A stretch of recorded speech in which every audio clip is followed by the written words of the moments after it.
बहुत ध्यान से आज की कथा सुनना कि एकादशी का आपसे आपसे आपके बच्चे पूछेंगे, मम्मी हम भगवान विष्णु का दर्शन करते हैं, हम राम जी का दर्शन करते हैं, हम कृष्ण भगवान का दर्शन करते हैं, हम भवानी माता का दर्शन करते हैं, हम शंकर जी का दर्शन करते हैं, हम सारे देवी देवताओं का दर्शन करते हैं, पर ये एकादशी माता तो कभी नजर ही नहीं आती।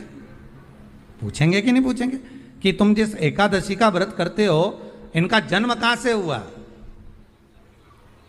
कहां जन्मी थी?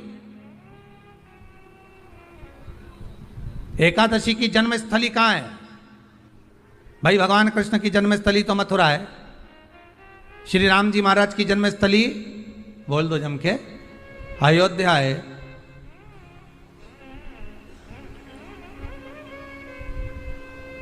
कोई आपसे पूछ ले कि एकादशी की जन्मस्थली कहां है तो आधे लोग तो बाल खुजाने में लग जाएंगे कि एकादशी आखिर पैदा कहां हुई थी, जन्म कहां लिया, इसका जन्म हुआ कहां था, कहां जन्मी थी ये।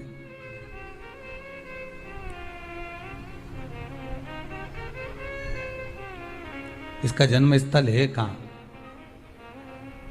और अगर मान लो जन्म स्थल एकादशी का है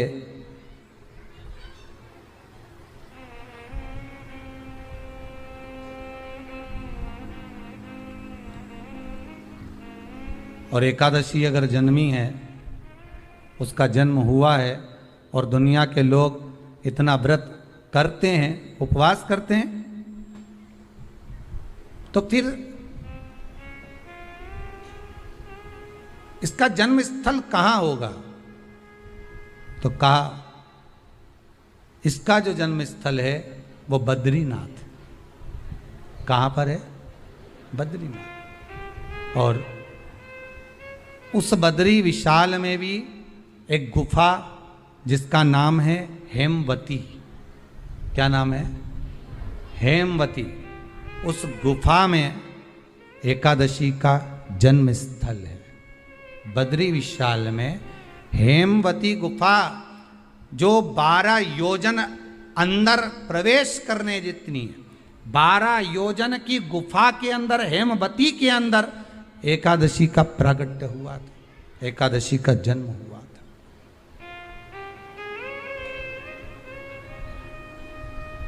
अब तो बता सकते हो ना कि कोई पूछे कि राम जी का जन्म अयोध्या में हुआ, भगवान कृष्ण का जन्म मथुरा में हुआ, और कोई पूछ ले आपका जन्म कहाँ हुआ था, अपन कह सकते ना सीहोर में हुआ हमारा।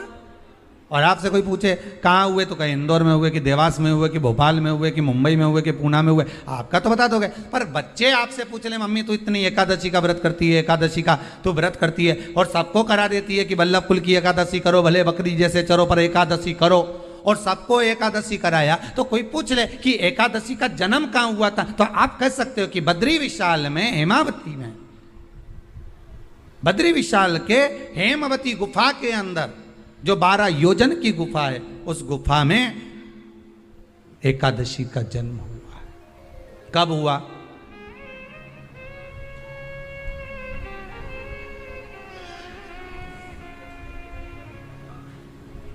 जन्म होने का कारण, राम जी के जन्म होने का कारण था रावण का संग्राम। भगवान कृष्ण के जन्म होने का कारण था कंस का संग्राम।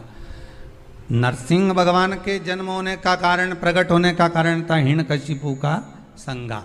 वराह भगवान के प्रकट होने का कारण था कि पृथ्वी को जल पर लाकर ठहराना, हिरण्याक्ष का संग्राम।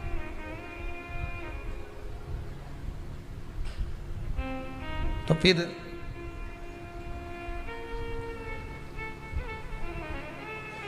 इसके जन्म का कारण क्या है? तो कहा इसके जन्म का केवल एक कारण है। सतयुग में, अब एक और बात का बहुत ध्यान दीजिएगा महाराज, सतयुग एक बार नहीं हुआ कि तुम सोचो कि सतयुग के बाद में द्वापर, त्रेता आ गया, त्रेता के बाद द्वापर आ गया, द्वापर के बाद कलयुग आ। एक सतयुग नहीं है, एक त्रेता नहीं है, एक द्वापर नहीं है, ना जाने कितने कितने सतयुग निकल गए, ना जाने कितने कितने द्वापर, त्रेता, कलयुग, ना जाने कितने निकल गए।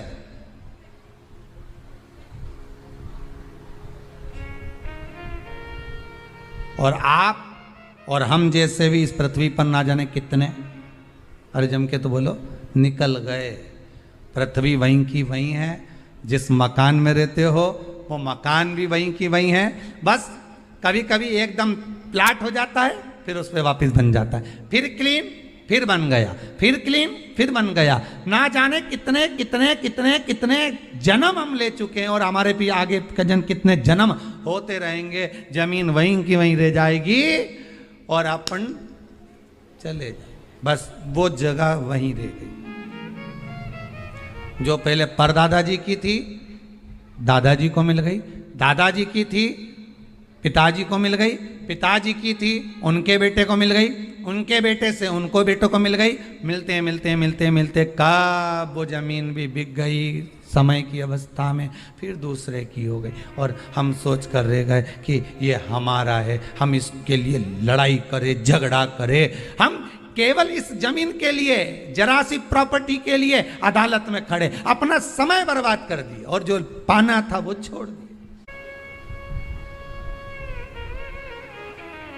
असली रजिस्ट्री तो ये शिव महापुराण की कथा है, जिसमें बैठकर आप 3 घंटा भगवान की भक्ति को जो धारण कर रहे हो, 3 घंटा जो भगवान की कथा को आप श्रवण कर रहे हो, 3 घंटा जो भगवान की भक्ति में आप डूबे हुए हो, 3 घंटा जो भगवत स्मरण में आप लगे हुए हो, बस यही असली रजिस्ट्री है, यही वहाँ काम आने वाली है। इसके सिवाय कुछ काम नहीं आएगा। धन दौलत माल खजाना सब पड़ा की पड़ा रह जाना, सब धरा की धरा।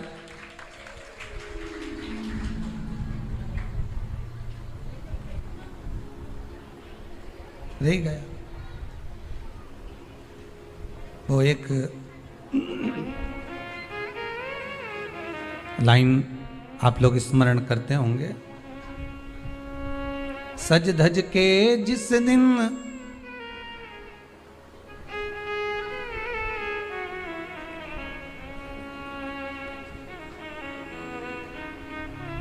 सज धज के जिस दिन मौत की शहजादी आएगी, न सोना काम आएगा न चांदी आएगी। अलमारी में धरा की धरा रह जाएगा, लॉकर में पड़ा की पड़ा रह जाएगा।